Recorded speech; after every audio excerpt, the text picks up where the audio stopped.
അയോധ്യ എന്ന ചെറിയൊരു ഗ്രാമത്തിൽ വിദ്യാവതി എന്ന സ്ത്രീ ഉണ്ടായിരുന്നു. അവരൊരു വലിയ രാമഭക്തയായിരുന്നു.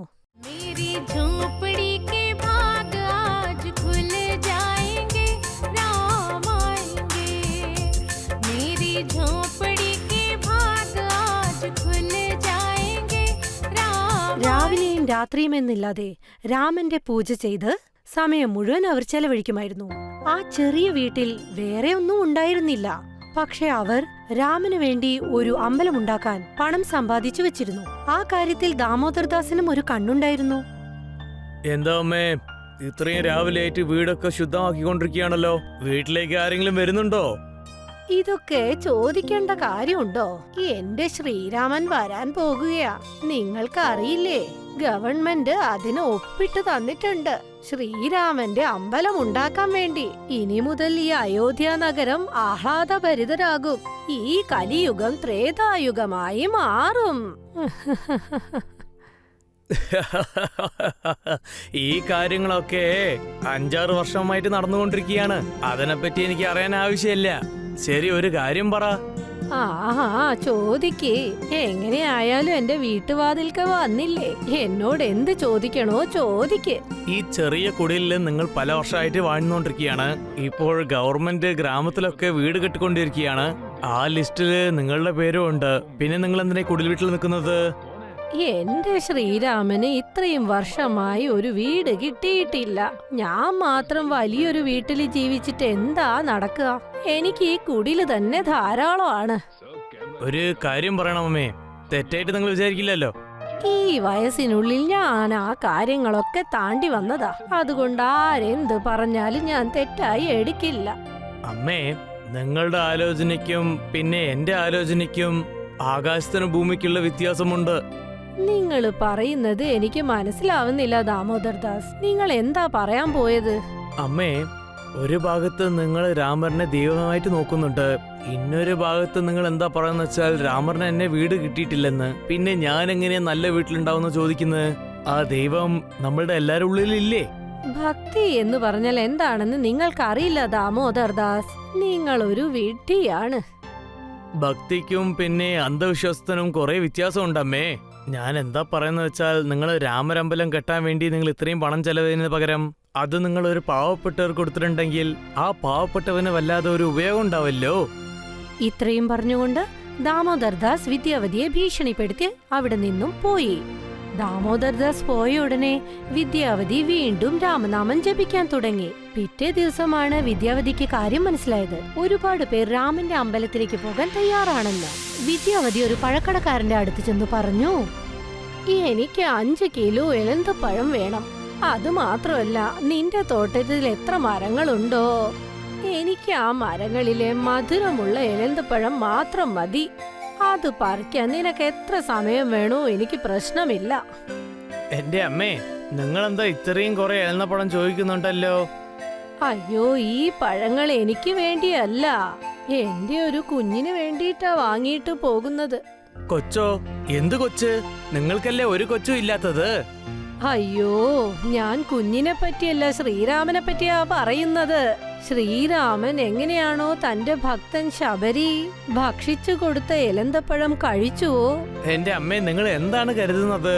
പ്രഭു രാമർ നിങ്ങൾ തരുന്ന എലന്തപ്പഴം കഴിക്കുന്നാണ് പറയുന്നത്? ഞാനിപ്പോ നിന്നോട് പറഞ്ഞ കാര്യം മാത്രം ചെയ്താ മതി. നീ നിന്റെ പണി നോക്ക്. ഇത് കേട്ട കടക്കാരൻ വിദ്യാവതിയെ നോക്കി മനസ്സിനുള്ളിൽ എന്തു പറഞ്ഞെന്നോ?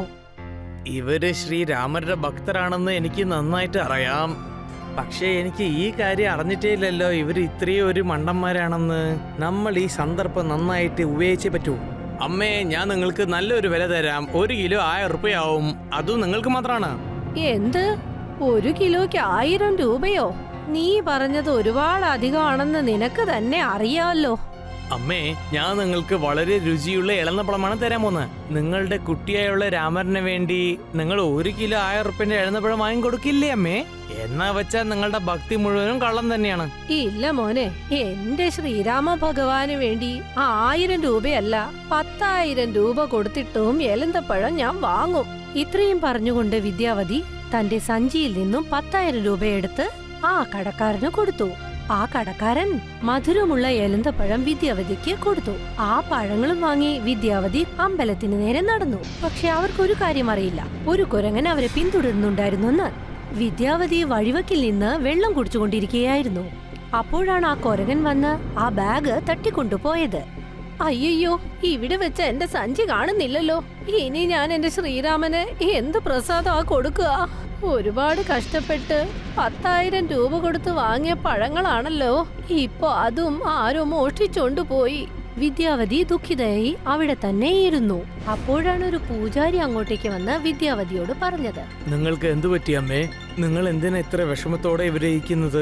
ദൈവത്തിന്റെ ഈ അമ്പലം പുറത്ത് ഇത്ര ശോകമാറ്റി ഇരിക്കാൻ പാടില്ല. ഇപ്പോൾ അയോധ്യയിൽ ഭംഗിയായിട്ടുള്ള ഒരു അമ്പലമാണ് കെട്ടിക്കൊണ്ടിരിക്കുന്നത്. നമ്മൾ അവിടെയും പോണ്ടേ? നിങ്ങളോട് ഞാൻ എന്തു പറയാനാണ് സ്വാമി?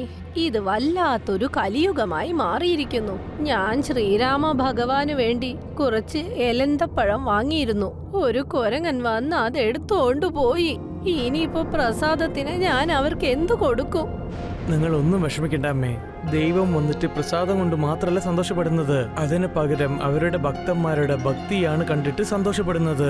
നിങ്ങൾ ദൈവത്തിനെ കണ്ടിട്ട് പോയിട്ട് ദർശനം ചെയ്യൂ. ഇല്ല സ്വാമി, ഞാൻ ഒരുപാട് ദുഃഖിതയാണ്. എന്റെ രാമന് എന്നാണ് ഒരു ഇരിപ്പിടം ലഭിക്കുക? അന്ന് മാത്രമേ ഞാൻ ഈ അമ്പലത്തിനുള്ളിലേക്ക് വരൂ. ഇത്രയും പറഞ്ഞുകൊണ്ട് വിദ്യാവതി ഒരുപാട് സങ്കടത്തോടെ അവിടെ നിന്നും പോയി. എന്നിട്ട് വീണ്ടും രാമഭക്തിയിൽ മുഴുകി. കുറച്ചു കാലങ്ങൾക്ക് ശേഷം അമ്പലത്തിനായുള്ള പണികൾ തുടങ്ങി. അവിടെ അമ്പലത്തിന്റെ പണി നടക്കുമ്പോൾ വിദ്യാവതി രാമനാമം ജപിച്ചുകൊണ്ടിരുന്നു. അങ്ങനെ ഒരു ദിവസം വിദ്യാവതി മാർക്കറ്റിൽ പച്ചക്കറികൾ വാങ്ങിക്കൊണ്ടിരിക്കുകയായിരുന്നു. അപ്പോഴാണ് അവർ അത് കണ്ടത്. ദാമോദർ ദാസ് പഴക്കാരനോട് സംസാരിച്ചു കൊണ്ടിരുന്നത്. നീ എങ്ങനെയോ വയസ്സായ കഴിവിനെ നന്നായിട്ട് മണ്ടനാക്കിയില്ലേ? ആ വയസ്സായ കഴിവിനെ ഞാൻ പറ്റിച്ചിട്ട് 10,000 റുപ്യ ഉണ്ടാക്കിയിട്ടുണ്ട്. അതിലും ഞാൻ 5,000 റുപ്യ നിങ്ങളുടെ അടുത്ത് തിരിച്ചു തന്നില്ലേ? പക്ഷേ ആ കാര്യം ഞാൻ നിന്റെ അടുത്തല്ലേ പറഞ്ഞത്. ആ വയസ്സായ കഴിവി രാമരുടെ ഭക്തരായതുകൊണ്ട് ഏത് തരത്തിലും മണ്ടത്തരം ചെയ്യും. അവൾ എന്തിനും ചെയ്യാൻ തയ്യാറായിട്ടിരിക്കുന്നവളാണ്. അപ്പോഴങ്ങോട്ടേക്ക് വിദ്യാവതി വന്നു. എന്നിട്ട് എന്തു പറഞ്ഞെന്നോ? നിങ്ങൾക്ക് എന്താ നാണോ ഇല്ലേ? നിങ്ങൾ രണ്ടുപേരുടെ ഉള്ളിലും നാണം എന്നൊരു സംഭവമേ ഇല്ലേന്ന്. ഒരു ദൈവത്തിന്റെ ഭക്തയെ മണ്ടിയാക്കാൻ നിങ്ങൾക്ക് യാതൊരു നാണവും ഇല്ലേന്ന്. നിങ്ങൾ നോക്കിക്കോ, അമ്പലത്തിന്റെ പണി പൂർത്തിയായാല് ഈ കലിയുഗം മാറും. അപ്പോൾ നിങ്ങളെപ്പോലുള്ള ദുഷ്ടന്മാരും ഈ ലോകത്ത് നിന്ന് പോകും. മനസ്സിലായോ? ഇവിടെ നോക്കൂ അമ്മേ, ഞാൻ നിങ്ങളുടെ വയസ്സിന് വേണ്ടി മാത്രമാണ് മര്യാദ തരുന്നത്. പക്ഷെ നിങ്ങളുടെ സംസാരം തീരെ ശരിയല്ല. ഇതിന് മേലാൽ നീ ഒരു വാർത്തയും പറയാൻ പാടില്ല. പിന്നെ എന്നെ കാട്ടുള്ള ഒരു ചെറ്റിനെ നിങ്ങൾ കാണുകയില്ല. ദാമോദർ ദാസ് ഇത്രയും പറഞ്ഞപ്പോഴേക്കും അങ്ങോട്ടേക്ക് സുന്ദരനായ ഒരു വ്യക്തി കടന്നു വന്നു. നിങ്ങളുടെ അച്ഛനും അമ്മയും നിങ്ങൾക്ക് ഇതാണോ പഠിപ്പിച്ചു തന്നത്? നിങ്ങളുടെ അമ്മയുടെ പ്രായമുള്ളവരുടെ അടുത്താണോ നിങ്ങൾ ഇതുപോലെ സംസാരിക്കുന്നത്? ഞാൻ നിങ്ങൾ എന്തെങ്കിലും പറയുന്നതിന് മുമ്പ് നിങ്ങൾ ഈ വഴിയിൽ നിന്ന് മാറിപ്പോയേക്കണം. ആ യുവാവിന്റെ ശബ്ദത്തിൽ എന്താണെന്ന് അറിയില്ല. ദാമോദർ ദാസും ആ കടക്കാരനും പേടിച്ചു വിറച്ച് അവിടെ നിന്നും പോയി. നിങ്ങൾ എന്റെ കൂടെ വരൂ അമ്മേ, ഞാൻ നിങ്ങളുടെ വീട്ടിലേക്ക് ആക്കി തരാം. ആ യുവാവ് വിദ്യാവതിയെ അവരുടെ വീട്ടിൽ കൊണ്ടുപോയി വിട്ടു. വളരെ നന്ദി മോനെ, ദൈവം നിനക്ക് നല്ലത് മാത്രം തരും. നീ നിന്റെ കഴുത്തിൽ ശ്രീരാമന്റെ ലോക്കറ്റ് ഇട്ടിട്ടുണ്ട്. അപ്പോ ശരിക്കും നീയും ഒരു രാമഭക്തനായിരിക്കും. പറയണെങ്കിൽ എന്റെ പേരും ഹനുമാൻ തന്നെയാണ്. അമ്മേ, നിങ്ങളൊന്നും വിഷമിക്കണ്ട. രാമരമ്പലം വേഗം തന്നെ കെട്ടി തീർക്കും. ഞാൻ നിങ്ങളെ രാമരമ്പലത്തിൽ ദർശനം ചെയ്യാൻ വേണ്ടി ഞാൻ തന്നെ നിങ്ങൾ കൊണ്ടുപോകും. ഇന്നു മുതൽ നിങ്ങൾ എന്നെ നിങ്ങളുടെ മകനായിട്ട് എന്നെ കരുതിക്കോളൂ. ഇത്രയും പറഞ്ഞുകൊണ്ട് ആ യുവാവ് അവിടെ നിന്നും പോയി. പിന്നീട് വിദ്യാവതി വീണ്ടും രാമഭക്തിയിൽ മുഴുകി. എന്നിട്ട് വീണ്ടും രാമനാമം ജപിക്കാൻ തുടങ്ങി. കുറച്ചു ദിവസങ്ങൾക്ക് ശേഷം വിദ്യാവതി ടിവിയിൽ ന്യൂസ് കണ്ടു. അതായത് ശ്രീരാമന്റെ അമ്പലത്തിന്റെ പണി കഴിഞ്ഞു എന്ന്. അങ്ങനെ നാട്ടിലുള്ള എല്ലാവരും ശ്രീരാമന്റെ കോവിലിലേക്ക് ദർശനം ചെയ്യാൻ പോയിക്കൊണ്ടിരുന്നു.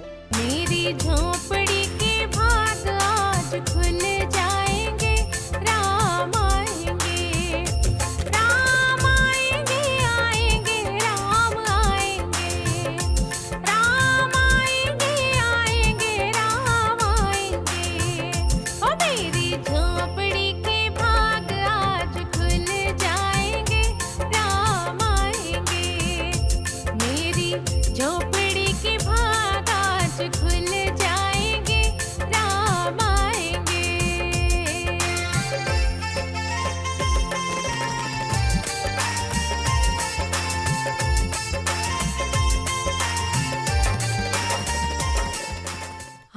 ദിവസത്തിനു വേണ്ടി വിദ്യാവതി ഒരുപാട് നാളായി തയ്യാറായിട്ടുണ്ടായിരുന്നു. പഴങ്ങളെല്ലാം നേരത്തെ തന്നെ വാങ്ങി വെച്ചിട്ടുണ്ടായിരുന്നു. വിദ്യാവതി തന്റെ വീട് വിട്ട് വെളിയിലേക്ക് ഇറങ്ങാൻ പോകുകയായിരുന്നു. അപ്പോഴാണ് ദാമോദർദാസ് ചില ഗുണ്ടകളെയും കൂട്ടി അങ്ങോട്ടേക്ക് വന്നത്.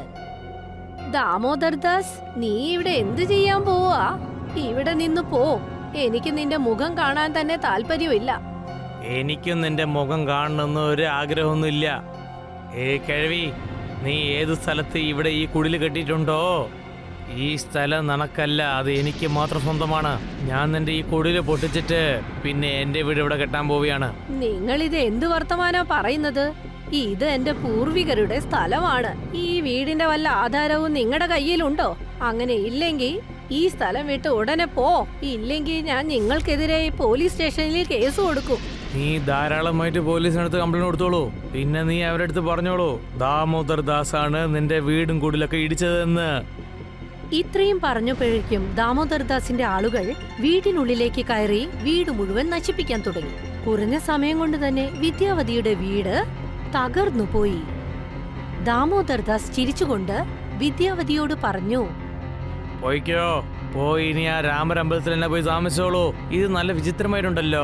നിന്റെ രാമറിന് താമസിക്കാനുള്ള വീടുണ്ട്, പക്ഷെ നീ താമസിച്ചോണ്ടിരുന്ന വീട് നിന്നെ വിട്ടു പോയല്ലോ.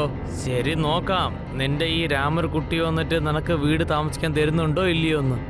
ഇത്രയും പറഞ്ഞുകൊണ്ട് ദാമോദർദാസ് അവിടെ നിന്നും പോയി. അപ്പോഴേക്കും ആ സുന്ദരനായ യുവാവ് വിദ്യാവതിയുടെ അടുത്തേക്ക് വന്നു. നിങ്ങൾ കരയണ്ട അമ്മേ, ഞാൻ വന്നല്ലോ. എല്ലാം ശരിയായിക്കോളും.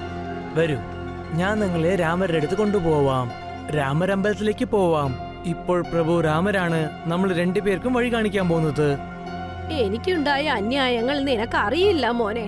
നീ കണ്ടോ എന്റെ വീട് അവരെന്ത് ചെയ്തു വെച്ചിരിക്കുന്നെന്ന്? എന്റെ ഈ കുടില് മൊത്തം അവര് നശിപ്പിച്ചു മോനെ. ഒരു പ്രശ്നമില്ല അമ്മേ, നിങ്ങളുടെ പ്രശ്നം രാമരടുത്ത് നിങ്ങൾ പറഞ്ഞോളൂ. എനിക്ക് വിശ്വാസമുണ്ട്, അവർ തീർച്ചയായിട്ടും നമ്മുടെ പ്രശ്നം എന്തായാലും തീർത്തു വെക്കും. ആ സുന്ദരനായ യുവാവ് വിദ്യാവതിയെ രാമന്റെ അമ്പലത്തിലേക്ക് കൊണ്ടുപോയി. അവിടെ ചെന്നതും വിദ്യാവതിയുടെ കണ്ണുകൾ അവിടുത്തെ പ്രസാദം കണ്ടു. അവർ ഞെട്ടിപ്പോയി. അവരെന്ത് കണ്ടെന്നോ? പ്രസാദത്തിന്റെ സ്ഥാനത്ത് അതേ പഴങ്ങൾ, അതായത് കുറച്ചു ദിവസങ്ങൾക്ക് മുൻപ് മോഷ്ടിക്കപ്പെട്ട പഴങ്ങൾ. അയ്യോ, ഇത് അതേ എലന്തപ്പഴങ്ങളാണ്. അത് കുറച്ചു ദിവസങ്ങൾക്ക് മുൻപ് മോഷ്ടിക്കപ്പെട്ടത്. ഇത് എങ്ങനെ ഇവിടെ വന്നു? ഈ എലന്തപ്പഴങ്ങളെല്ലാം ആരാണ് ഭക്ഷിച്ചത്? എനിക്കറിഞ്ഞിടത്തോളം രാമരാണ് ഈ പഴം എന്തായാലും കഴിച്ചിട്ടുണ്ടാവുക. അവര് നിങ്ങളുടെ ഭക്തി സമ്മതിച്ചെന്നാണ് തോന്നുന്നത്. അപ്പോഴാണ് വിദ്യാവതി ശ്രദ്ധിച്ചത് ആ പ്രസാദത്തിൽ ഒരു 10,000 രൂപയുള്ളത്. ആ 10,000 രൂപയാണ് ആ കടക്കാരന് അവർ കൊടുത്തത്. അയ്യോ, ഇത് അതേ 10,000 രൂപയല്ലേ? ഇത് കൊടുത്താണ് ശ്രീരാമന് വേണ്ടി എലന്തപ്പഴങ്ങൾ വാങ്ങിയത്. വിദ്യാവതി ഇത്രയും പറഞ്ഞപ്പോഴേക്കും അവിടെ ഒരു അത്ഭുതം നടന്നു. കുറച്ചു സമയത്തിനുള്ളിൽ വിദ്യാവതി താനൊരു സുന്ദരനായ മനുഷ്യന്റെ കൂടെ തന്റെ ഇടിഞ്ഞു വീണ കുടിലിനുള്ളിൽ ഉള്ളത്. വിദ്യാവതി ആ സുന്ദരനായ മനുഷ്യനോട് പറഞ്ഞു, ആരാ മോനെ നീ? വിദ്യാവതി ഇത്രയേ ചോദിച്ചുള്ളൂ. അപ്പോഴാണ് ആ സുന്ദരനായ മനുഷ്യന്റെ രൂപം ഒരു വലിയ വാനരനായി മാറിയത്. അത് വേറെ ആരുമല്ല, അതാണ് ഹനുമാൻ. ഇത് ശ്രീരാമദേവന്റെ ദാസൻ ശ്രീ ഹനുമാൻ. എന്റെ ജീവിതം ധന്യമായി. താങ്കളുടെ ദർശനം ലഭിച്ചു. എനിക്കിപ്പോ തോന്നുന്നത് ഞാൻ ഏതോ സ്വർഗത്തിൽ എത്തിപ്പെട്ടതുപോലെയാ. അതെ അമ്മേ, ഞാൻ തന്നെയാണ് ശ്രീരാമർ പുത്രന്റെ ദാസൻ ഹനുമാൻ. പ്രഭു ശ്രീരാമരാണ് നിങ്ങളെ കാണണമെന്ന് എന്നെ അയച്ചത്. നിങ്ങൾക്ക് സഹായം ചെയ്യാൻ വേണ്ടി. ചീത്ത നടക്കാൻ അദ്ദേഹം സമ്മതിക്കില്ലല്ലോ. ജനിച്ച രാമരെ അദ്ദേഹത്തിന്റെ വീട് കിട്ടിയിട്ടുണ്ട്, പക്ഷെ നിങ്ങളുടെ വീട് പോകുന്നത് അദ്ദേഹം സമ്മതിക്കില്ലല്ലോ. കുറച്ചു സമയത്തിനുള്ളിൽ ഇടിഞ്ഞു വീണ വിദ്യാവതിയുടെ കുടിൽ ഒരു വളരെ വലിയൊരു മാളികയായി മാറിയത്. പ്രഭുയുടെ ആഗ്രഹം അതും ഞാൻ ചെയ്തു കഴിഞ്ഞു. നിങ്ങളെ ആരൊക്കെ ദ്രോഹിച്ചോ അവർ ചെയ്ത തെറ്റിനൊക്കെ തീർച്ചയായിട്ടും ശിക്ഷ എന്തായാലും കിട്ടും. വേണ്ട, അവർക്ക് പകരമായി ദൈവത്തോട് ഞാൻ മാപ്പ് ചോദിക്കാം. ഹനുമാൻ പ്രഭുവേ, അവർ മണ്ടന്മാരാണ്. അവർക്ക് മാപ്പ് നൽകണം. ദാമോദർദാസും ആ കടക്കാരനും പുറത്തു തന്നെയാണ് നിന്നിരുന്നത്. കുടിൽ ഒരു മാളികയായി മാറുന്നത് കണ്ട് അവർ രണ്ടുപേരും അകത്തേക്ക് വന്നു. അകത്തിരിക്കുന്ന ഹനുമാനെ കണ്ട് അവർ രണ്ടുപേരും സാഷ്ടാംഗം നമസ്കരിച്ചു. ഞങ്ങളോട് ദയവായിട്ട് ക്ഷമിക്കണം. ഞങ്ങൾ ചെയ്തത് വളരെ തെറ്റ് തന്നെയാണ്. എന്നോട് നിങ്ങൾ ക്ഷമിക്കണം. ഞാൻ എപ്പോഴും ദൈവത്തിനെ പറ്റി മനസ്സിലാക്കിയിട്ടേയില്ല. നിങ്ങളെ ഈ അമ്മ തന്നെ നിങ്ങളെ മാപ്പ് തന്നു. ഇനി നിങ്ങൾ രണ്ടുപേരും ഈ അമ്മേനെ നിങ്ങൾ ശല്യം ചെയ്യാനേ പാടില്ല. ഇപ്പോൾ ഞാൻ പുറപ്പെടാനുള്ള നേരം വന്നിട്ടുണ്ട് അമ്മേ. ഞാൻ മറ്റുള്ള ഭക്തർക്കും സഹായിക്കാൻ പോവുകയാണ്. നിങ്ങൾ നിങ്ങളെ ശ്രദ്ധയോടെ നോക്കിക്കോളൂ. ജയ് ശ്രീറാം. ജയ് ശ്രീറാം. ഇത്രയും പറഞ്ഞുകൊണ്ട് ഹനുമാൻ സ്വാമി അപ്രത്യക്ഷനായി. അതിനുശേഷം വിദ്യാവതി താനെ ശ്രീരാമന്റെ അമ്പലത്തിൽ ശ്രീരാമന്റെ പ്രതിഷ്ഠയ്ക്ക് മുൻപിൽ നിന്നു. വിദ്യാവതി ഇന്നും ഭക്തിയിൽ മുഴുകിയിരിക്കുന്നു. ശ്രീരാമന്റെ പേര് ജപിച്ചുകൊണ്ട് അവരുടെ ജീവിതം ധന്യമായി മുന്നോട്ടു പോകുന്നു.